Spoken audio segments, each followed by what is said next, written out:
Kalsada sa Recto Avenue, Maynila, pansamantalang isinara dahil sa naganap na pangho-hostage. Para sa detalye, makakasama natin live via phone patch si Andrea Salve. Andrea? Jigo, kasabay ng pansamantalang pag-upa ng matinding buhos ng ulan ay napasuko na rin ng Manila Police District ang lalaking ng hostage ng dalawang babae sa lungsod ng Maynila. Partikular itong naganap sa isang printing press sa bahagi ng Recto Avenue pasado alas 3 kanina. Hindi naman tumagal ng isang oras ang hostage taking at napasuko na ang lalaking kinilalang si alias Chong. Ayon kay Police Lieutenant Colonel John Giagi, hepe ng Manila Police District Intelligence Division, at siyang nagpasuko sa suspect, tigi isang patalim sa dalawang kamay ang hawak nito at nabiktima ang may-ari at isang customer ng printing press na dahil umano sa problemang pinansyal. Sa pagdedetalye pa ni Giagi, idinadaing ng suspect ang kulang na sweldong natanggap nito sa kanyang employer. Pinakalma niya ito sa tulong din ng ina ng suspect na siya namang yakap-yakap nito habang sumusuko. Dinala si alias Jong sa Jose Reyes Memorial Medical Center para dumaan sa medical na pagsusuri bago dalhin sa MPD Station 3 na siyang nakakasakop dito sa Recto. Pinakalma na rin ng mga otoridad ang mga biktima nito saka unti-unting binuksan sa mga motorista ang Recto Avenue. Balik sa'yo, Jigo. Andrea, magkakilala ba ang suspect at mga biktima nito? Yung isang biktima kasi, Jigo, ay customer. So hindi natin sigurado kung kakilala. Pero itong si alias Jong, kilala dito sa lugar bilang pasaway.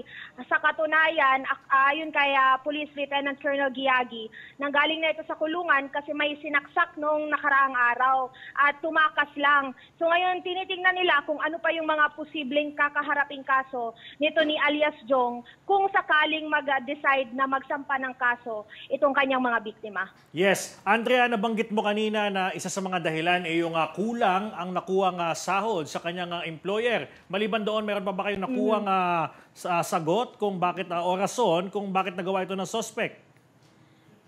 Ayun, detalye ko lang din yung sinabing unang motibo doon sa kanyang pang-hostage, na-onsehan umano siya ng kanyang employer. Dahil ang una nilang usapan ay 60-40 pero kulang yung kanyang natanggap.